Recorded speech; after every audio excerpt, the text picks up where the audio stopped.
सत श्री अकाल जी। खबर खास लैके मैं हाजिर हाँ। मैं हाँ तुहाडे नाल नरेंद्रपाल सिंह। अज गल देश की उस वड्डी कामयाबी दी जिसने भारत नूं दुनिया के उन्हां वड्डे मुल्कां दी फहरिस्त विच शामिल कर दिता है जो सिर्फ जमीन ते ही ताकतवर नहीं सगों पुलाड़ विच भी दुश्मनां दा खात्मा करन दी समर्था रखते हैं। मिशन शक्ति दे नाल भारत बन गया महाशक्ति। की है भारत की इस ताकत की वजह, ये दिखावांगे तुहानूं साडी अज इस खास पेशकश विच जिसका नाम है स्पेस पावर बनिया इंडिया।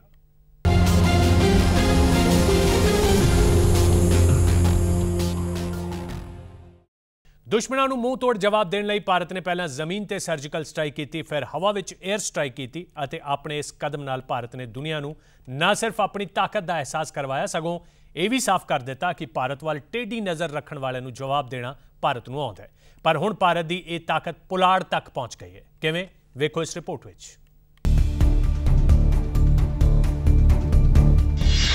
भारत की पुलाड़ च वड्डी पुलांग। न्यूक्लियर पावर तो बाद स्पेस पावर बनिया भारत। मिशन शक्ति ने बनाया भारत नूं महाशक्ति। पुलाड़ च दुश्मन सैटेलाइट नूं मार सुट्टण दी समर्था रखता है भारत, जिसका सफल परीक्षण भारतीय विज्ञानियों ने 300 किलोमीटर दूर लो अर्थ ऑर्बिट च एक लाइव सैटेलाइट नूं महज 3 मिनटां च निशाना बना के कीता। मिशन शक्ति के तहत किए गए सफल परीक्षण के नाल ही भारत ने पुलाड़ च कामयाबी का एक होर झंडा गड़ दिता है। हुण पुलाड़ तो भारत ते बुरी नज़र रखण वालियां दा खात्मा किया जा सकता है ते सफलता दे नाल भारत अमरीका, चीन अते रूस तो बाद दुनिया का चौथा सब तो ताकतवर मुल्क बन गया। देश नूं जदों प्रधानमंत्री नरेंद्र मोदी ने संबोधन किया तां देशवासियों नूं माण महसूस करवाउण वाली इस वड्डी कामयाबी का खुलासा होया। भारत ने आज अपना नाम अंतरिक्ष महाशक्ति स्पेस पावर के रूप में दर्ज करा दिया है। अब तक दुनिया के 3 देश अमेरिका, रूस और चीन को यह उपलब्धि हासिल थी।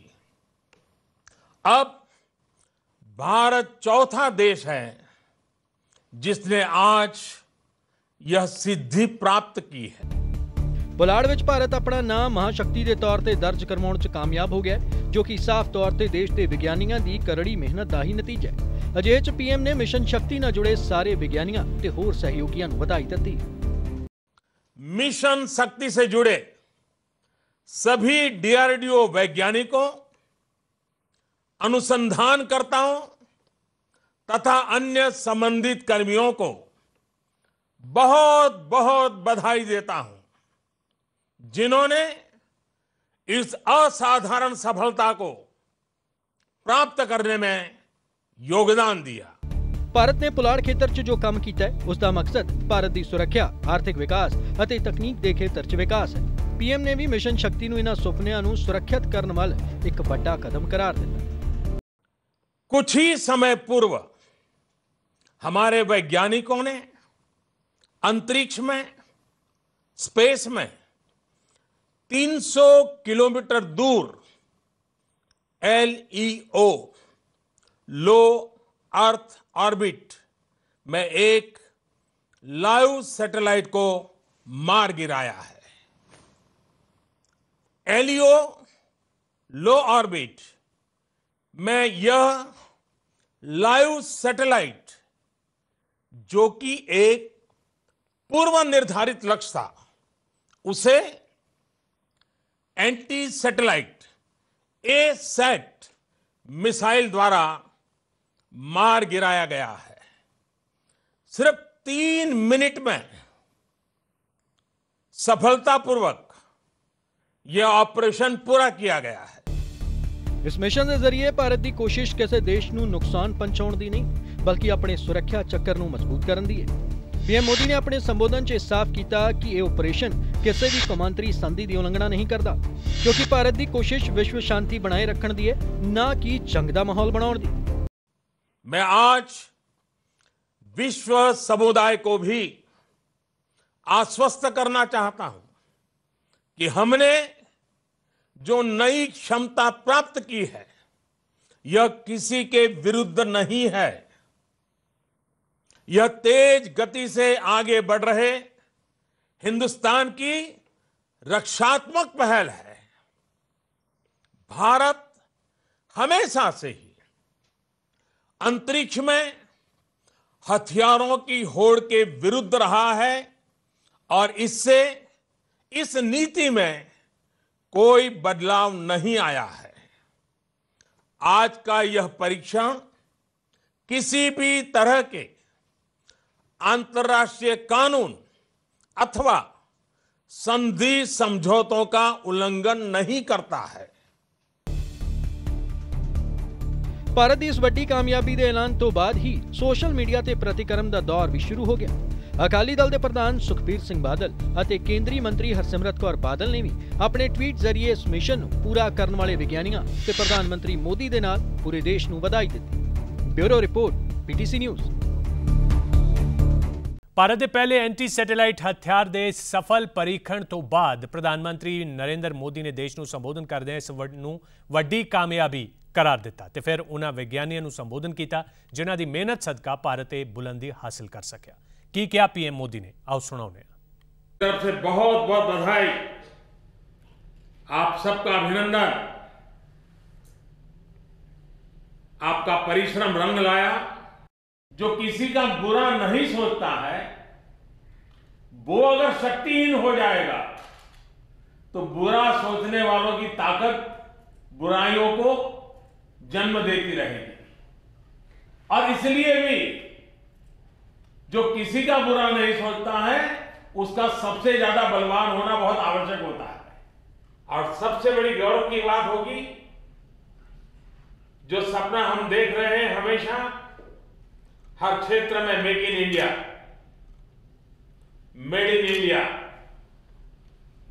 आप लोगों ने दुनिया को यह संदेश दे दिया है अपनी सफलता के माध्यम से कि हम भी कुछ कम नहीं है।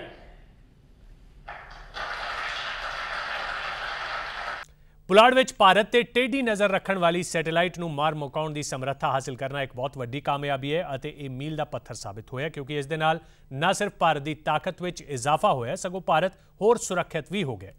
यह कहना है रखिया माहिर प्रफुल्ल बख्शी दा, जिन्हां नाल खास गलबात कीती साडे सहयोगी हरप्रीत बंदेशा ने। हिंदुस्तान ने एक होर स्ट्राइक की, एयर स्ट्राइक अंतरिक्ष की गई। किस तरीके की एयर अंतरिक्ष स्ट्राइक की गई है, साडे नाल प्रफुल्ल बख्शी साहब ने, उन्होंने गल करते हैं। सर, किस तरीके से देखते हैं इसको जब एक उस सैटेलाइट को मार गिराया जाता है जो देश के लिए खतरा साबित हो रहा है? प्रधानमंत्री ने कहा कि मिशन शक्ति कामयाब हुआ। देखिए, ऐसा है, अगर आपको अपने देश की सुरक्षा करनी है तो देश की सुरक्षा के लिए ये देखा जाता है कि थ्रेट कहाँ से आएगा। थ्रेट हर वक्त आसमान से आएगा, समुंदर से आएगा उसको तो कभी रोक सकते हैं, जो ज़मीन से आएगा उसको रोक सकते हैं, और जो समुंदर और ज़मीन से आएगा वो भी आसमान का सहारा लेकर आएगा। इन्फॉर्मेशन आसमान से मिलेगी, आर्मी को भी, नेवी को भी और एयरफोर्स को भी। तो ये जो सैटेलाइट है जो दुश्मन के जगह का टो लेती है, ये सैटेलाइट के लो लेवल सैटेलाइट्स होती हैं, जियो सिंक्रोनस होती हैं, हाई लेवल होती हैं। इनके अंदर उपलब्धि होती है, कैमराज होते हैं और वो मेन टारगेट स्ट्रेटेजिक एरियाज़ का की फ़ोटो लेती हैं और रियल टाइम इंफॉर्मेशन सप्लाई करती हैं इन्वेडिंग फोर्सेस को। तो अगर इस सैटेलाइट को आप मार गिराओगे तो ये जो, जैसे कि महाभारत का जो वर्णन संजय दे रहा था, अगर आप संजय को ही मार गिराओगे तो वर्णन नहीं मिलेगा। एग्जैक्टली वही होता है कि आपको इस सैटेलाइट को ख़त्म करेंगे तो कोई भी इंफॉर्मेशन नहीं मिलती। दूसरी बात ये बता दूँ, ये सैटेलाइट यहीं की नहीं होती, ये सिर्फ इंफॉर्मेशन की नहीं होती, ये अपनी सैटेलाइट्स को भी डिस्ट्रॉय कर सकती हैं। ये भी वैसी भी सैटेलाइट होती है, मिलिट्री सैटेलाइट्स वो भी हैं, वो भी वेपन्स लॉन्च कर सकती हैं और एयर से भी वेपन लॉन्च हो सकता है। तो एक अगर तरीके से अगर आपने सैटेलाइट को डिस्ट्रॉय किया, इंटरसेप्ट किया, तो ये बहुत बड़ी सफलता है और बहुत बड़ी उपलब्धि है। सर, आपने जिक्र किया था अपने जब पहले भी कि ये प्रोग्राम लंबे समय से चलते आए हैं। हमारे यहाँ अब्दुल कलाम साहब जो हमारे राष्ट्रपति थे, उन्होंने इस प्रोग्राम को इनिशिएट किया, वो लेकर आए। तो कैसे देखते हैं कि वहाँ से लेके अब तक की ये जो यात्रा है? देखिए, वहाँ से लेके अब तक की यात्रा मेरे ख्याल से ये तो गुमान भी नहीं था कि हम इतनी जल्दी कर देंगे। यही एक जगह है जहाँ आपकी प्रगति को देख के मैं हैरान हूँ, बाकी तो हैरान होंगे या नहीं मुझे नहीं पता, पर हम हैरान हैं क्योंकि यहाँ पे जो देशभक्त हैं वो बिल्कुल सही ढंग से काम कर रहे हैं। इसमें कोई लेन देन नहीं है, कोई इसमें स्कैंडल नहीं है, कोई पैसे की वो नहीं है, किकबैक्स नहीं है। तभी इस एरिया के अंदर आप देख रहे हैं वेरी क्लीन प्रोग्रेस हुई है। दूसरी बात ये मैं बताना चाहता हूँ कि इस प्रोग्रेस के बाद, इस उपलब्धि के बाद हमारी क्षमता बढ़ जाएगी मिसाइल को इंटरसेप्ट करने की। अभी तो हम सैटेलाइट को इंटरसेप्ट कर रहे हैं, पर जब एंटी बैलिस्टिक मिसाइल को इंटरसेप्ट करने की क्षमता आपकी पूरी हो जाएगी, तब आप गर्व से कह सकेंगे कि हाँ, आपने कोई उपलब्धि हासिल की है, कोई सफलता हासिल करी है। जिस तरीके का ये लियो बताया जा रहा है, जिस तरीके का ये ऑर्बिट था, ये क्या है और किस तरीके से ये काम करता है, अगर इसको टेक्निकली थोड़ा सा मैं जानना चाहूँ। देखिए, और जब सैटेलाइट ऑर्बिट में आती है, उसकी तो सिस्टम आपको पता है, वो एक बार ग्रेविटेशनल पुल से बाहर चली जाती है, वो अपने ऑर्बिट पे रहती है, उसको कंट्रोल ज़मीन से किया जाता है। उनमें कैमरेज लगे होते हैं, उनमें जो जो लगाना होता है लगा लेते हैं। कई सैटेलाइट्स होती हैं डेब्री को क्लीन कर रही हैं, कई सैटेलाइट्स होती है दूसरी सैटेलाइट पे हमला करती हैं, कई सैटेलाइट से सिर्फ कैमरे से फ़ोटो लेके आपको इन्फॉर्मेशन देती हैं, कई सैटेलाइट्स होती हैं कि दूसरी सैटेलाइट स्टेशंस को सप्लाई करती हैं, सप्लाई सैटेलाइट, अनेक किस्म की सैटेलाइट्स होती हैं। तो ये सैटेलाइट ग्रेविटेशनल पुल, गुरुत्वाकर्षण के भार के जब ऑर्बिट करती हैं तो उनको ये ग्रेविटी असर नहीं करती है, और ये फिर एक बहुत हाई स्पीड से, जिनके 23,000 किलोमीटर प्रति घंटा, 50,000 किलोमीटर प्रति घंटा ऐसी स्पीड्स होती हैं इनकी। तो ये जो सैटेलाइट्स होती हैं, इनका बहुत ही ज़्यादा कार्यक्रम होता है, और सबसे ज़्यादा खतरा होता है मिलिट्री सैटेलाइट्स में। वेदर सैटेलाइट्स भी हैं, रिसर्च सैटेलाइट्स भी हैं, पर जो सैटेलाइट, जो मिलिट्री सैटेलाइट्स होती हैं, वो देश की उन्नति को रोकती हैं, आपके सैटेलाइट्स को रोकती हैं, और ऊपर से आपके ऊपर हमला भी कर सकते हैं मिसाइल से। तो इन सैटेलाइट को रोकना अपने आप में बहुत बड़ी सफलता है। जिस एसैट मिसाइल से इसको मार गिराया गया, उसके बारे में जानना चाहेंगे, वो किस तरीके से होती है, क्या उसका किस तरीके से वो काम करती है। देखिए, ये वो मिसाइल जिसको जो मार गिरा है, वो एक किस्म से इंफॉर्मेशन सैटेलाइट थी, छोटी मिनी सैटेलाइट होती है, पर उसके ऊपर निशाना ताकना एक बड़ी अपनी आप में एक बहुत ही जिसको डिफ़िकल्ट कार्यक्रम होता है। पर इस सबसे ज़्यादा जो होता है, जो आपके पास रडार स्टेशन होते हैं, ऑपरेशन रूम होता है, वहाँ पे आपको इम्पैक्ट पॉइंट कैलकुलेट करना होता है, और इम्पैक्ट पॉइंट ऐसी जगह हो जहाँ पे नीचे असर ना पड़े, ये समुद्र के ऊपर हो, इस तरीके से होता है। डीआरडीओ सर किस तरीके से देखते हैं, क्योंकि डीआरडीओ का बहुत महत्व रहा है।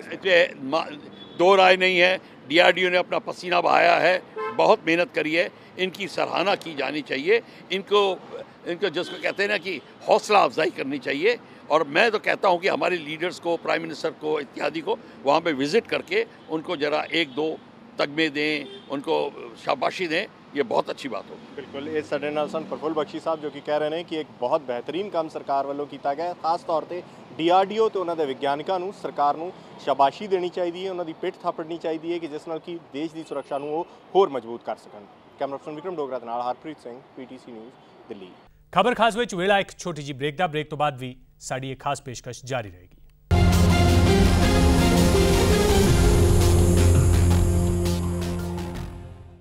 ਰੱਖਿਆ ਮਾਹਰ ਕਮਰ ਆਗਾ ਨੇ ਵੀ ਭਾਰਤ ਦੀ ਇਸ ਉਪਲਬਧੀ ਨੂੰ ਵੱਡੀ ਜਿੱਤ ਦੱਸਿਆ। ਉਹਨਾਂ ਕਿਹਾ ਕਿ ਭਾਰਤ ਹੁਣ ਇਸ ਹੱਦ ਤੱਕ ਤਕਨੀਕ ਦੇ ਖੇਤਰ ਵਿੱਚ ਅੱਗੇ ਵੱਧ ਚੁੱਕਿਆ ਹੈ ਕਿ ਹੁਣ ਭਾਰਤ ਨੂੰ ਕਿਸੇ ਵੀ ਖੇਤਰ ਵਿੱਚ ਰੋਕ ਪਾਉਣਾ ਬਹੁਤ ਮੁਸ਼ਕਿਲ ਹੈ ਅਤੇ ਭਾਰਤ ਦੇ ਵਿਗਿਆਨੀਆਂ ਨੇ ਬਹੁਤ ਹੀ ਬਿਹਤਰੀਨ ਕੰਮ ਕਰਕੇ ਵਿਖਾਇਆ। ਉਹਨਾਂ ਨਾਲ ਖਾਸ ਗੱਲਬਾਤ ਕੀਤੀ ਮੇਰੇ ਸਹਿਯੋਗੀ ਹਰਪ੍ਰੀਤ ਸਿੰਘ ਬੰਦੇਸ਼ਾ ਨੇ। हिंदुस्तान अज अंतरिक्ष दे विच एक स्पेस पावर बन के उभरिया जदों प्रधानमंत्री नरेंद्र मोदी ने ऐलान किया कि एक सैटेलाइट, लाइव सैटेलाइट नूं अज हिंदुस्तान ने मार गिराया। मेरा कमर आगा साहब ने, रक्षा माहिर ने, उन्होंने जानते हैं आखिर की मायने ने इन्हां चीज़ों के। सर क्या है आखिर, किस तरीके का ये सैटेलाइट और किस तरीके से जब इसको मार गिराया गया तो क्या उपलब्धि? एक सैटेलाइट भारत ने छोड़ा और उसका दूसरा ये बैलिस्टिक मिसाइल के माध्यम से उसको गिरा दिया। ये बहुत सोफिस्टिकेटेड टेक्नोलॉजी होती है। आप कई 100 किलोमीटर स्पेस में जाके सैटेलाइट को गिराना, ये बहुत मुश्किल काम होता है। केवल 4 देश अब हैं, अमेरिका, रशिया, चाइना के पास पहले से था, चौथा भारत के पास ये टेक्नोलॉजी है। एक मेजर अचीवमेंट है, मेजर ब्रेक थ्रू है। ज़्यादातर सैटेलाइट्स तो बहुत किस्म के हैं, एजुकेशनल हैं, हेल्थ से जुड़े हुए हैं, या दूसरे सैटेलाइट्स हैं, कम्युनिकेशन, टेली कम्युनिकेशन, सारा हमारी बातचीत इन्हीं के माध्यम से होते हैं, मोबाइल फ़ोन सब। लेकिन जो स्पाई के पर्पज़ से जो भेजे जाएंगे भारत के लिए में करेंगे, तो उनको भारत अपनी स्पेस में से गिराने का भारत हक रखता है। लेकिन क्या इसको एक देखा जाए कि मिलिट्री के तौर पे भी हमारी एक बड़ी ताकत ही उभरा है? ये एक प्लास्टिक मिसाइल एक जो बनाया है, जो इसकी दूरी इतनी है कि जा सकती है स्पेस के अंदर, और एक छोटा सा सैटेलाइट उसके वहाँ पे पिन पॉइंट करेगा, उसको वहाँ से गिरा देगा। तो ये एक बड़ी मिलिट्री का भी इसका इस्तेमाल किया जा सकता है, किसी भी चीज़ में फील्ड में किया। इसके ऊपर आप वीपन भी माउंट कर सकते हैं सैटेलाइट पे, लेकिन ये क्योंकि इनका माध्यम ये है कि गिराने के पर्पज़ से था सैटेलाइट को कहीं पे, तो हम उसके अंदर जो वीपन होगा वो जाएगा, उसको ध्वस्त कर देगा, वहीं स्पेस में ध्वस्त कर देगा। डीआरडीओ की एक बड़ी कामयाबी लगता है कि जिस तरीके का ये एक बेंचमार्क सेटअप किया गया, ख़ासतौर पर साउथ एशिया या एशिया में कहा जाए, क्योंकि चाइना लगातार इस मामलों में आगे बढ़ता जा रहा है, तो पाकिस्तान के लिए एक हिंदुस्तान अब एक ऊपर ताकत होगा इस मामले में। नहीं, बहुत आगे। पाकिस्तान से हमारी कोई पैरिटी ही नहीं है, कोई मुकाबला ही नहीं है। हमारी जो कुछ भी पैरिटी होती है वो चाइना के माध्यम से होती है, और एक ग्लोबल पावर बनने का जो हमारा एस्पिरेशन है वो है। दूसरी बात ये कि ये टेक्नोलॉजीज़ ऐसी हैं कि बहुत कम देशों के पास हैं, और जिनके पास ये टेक्नोलॉजीज़ अगर हमारे पास आ जाती हैं तो हम फिर कोई भी चीज़ मैन्युफैक्चरिंग में कर सकते हैं। मेक इन इंडिया का ये एक बड़ा अचीवमेंट है और बहुत बड़ी सक्सेस है। अब ये देखना ये है कि दूसरी तरफ ये भी है कि भारत ने ये साफ साफ कहा है कि इसका कोई हम ऑफेंसिव यूज़ नहीं करेंगे, कोई मिलिट्री, बल्कि ये केवल डिफेंस के लिए है। हमारी जो डिफेंस पॉलिसी है वो अमन शांति की है, वो ऑफेंसिव नहीं है। किसी मुल्क के ख़िलाफ़ हम लड़ाई की बात नहीं करते, लेकिन भारत पूरी तरह से ख़ुद अपने को सक्षम रखता है कि अगर कोई उस पर अटैक होता है तो उससे लड़ने के लिए तैयार है। न्यूक्लियर पॉलिसी भी हमारी ये नो फर्स्ट यूज़, कि हम पहले उसका इस्तेमाल नहीं करेंगे, मगर अगर कोई हमको करेगा तो हम उसके लिए तैयार हैं उसको इस्तेमाल करने के लिए। शक्ति को लेकर सर, इसमें एक चीज़ जो अहम कहीं टेक्निकली जो मैं जानना चाहूँगा कि क्या अब माना जाए कि हम लोग जिस तरीके से अगर ऊपर से कोई मिसाइल भी अटैक करती है तो एंटी मिसाइल जो हमारी बैलिस्टिक पावर्स हैं वो पहले से कामयाब रहती हैं, लेकिन क्या लगता है अब इसके आने से और ज़्यादा फ़र्क पड़ेगा कि अगर आसमान से कोई हमला करना चाहता है या जो स्पाई सैटेलाइट्स हैं उनको ढूंढ के गिराने में अपने एरियाज़ में फ़र्क पड़ेगा? ये देखिए, बेसिकली स्पाई सैटेलाइट्स जो होते हैं ये छोटे होते हैं, और इनको डिटेक्ट करना फिर उसके बाद इनको गिराना, ये एक बड़ी क्षमता की बात है जो दूसरे देशों के पास नहीं। और ये वो टेक्नोलॉजी है जो कोई देश किसी दूसरे को नहीं देता, स्वयं ही डेवलप करनी पड़ती है। और अब तक केवल 4 ही देश हैं जिन्होंने इन टेक्नोलॉजी को डेवलप किया। यूरोप को ज़रूरत नहीं क्योंकि अमेरिकन उनको प्रोटेक्शन प्रोवाइड करते हैं। तो भारत अकेला देश है चाइना के बाद इस पूरे एशिया, अफ्रीका, लैटिन अमेरिका में जिसने ये टेक्नोलॉजी अचीव कर ली है, और इसका बहुत इस्तेमाल किया जा सकता है अलग अलग फील्ड में, अलग अलग उसके अंदर। और मैं समझता हूँ कि ये एक इससे भारत का नाम और ऊपर आएगा। बिल्कुल, इस सरनल कमर आगा साहब सुन जिन्हों का कहना है कि मिशन शक्ति दे पूरी तरीके ਨਾਲ ਕਾਮਯਾਬ ਹੋਣ ਦੇ ਨਾਲ ਹਿੰਦੁਸਤਾਨ ਹੋਰ ਤਰੱਕੀ ਕਰੇਗਾ ਤਾਂ ਹਿੰਦੁਸਤਾਨ ਦੇ ਜਿਹੜੇ ਦੁਸ਼ਮਣ ਨੇ ਉਹਨਾਂ ਨੂੰ ਤਵਸਤ ਕਰਨ ਦੇ ਵਿੱਚ ਇਹ ਜਿਹੜੀ ਟੈਕਨੋਲੋਜੀ ਹੈ ਹੋਰ ਜ਼ਿਆਦਾ ਕਾਮਯਾਬ ਤੇ ਕਾਰਗਰ ਸਾਬਿਤ ਹੋਏਗੀ। ਕੈਮਰਾ ਪਰਸਨ ਵਿਕਰਮ ਡੋਗਰਾ ਦੇ ਨਾਲ ਹਰਪ੍ਰੀਤ ਸਿੰਘ, PTC ਨਿਊਜ਼, ਦਿੱਲੀ। ਇਸ ਦੇ ਨਾਲ ਹੀ ਸਾਡੀ ਇਸ ਖਾਸ ਪੇਸ਼ਕਸ਼ ਵਿੱਚ ਇੰਨਾ ਹੀ। ਇਜਾਜ਼ਤ ਦਿਓ। ਧੰਨਵਾਦ।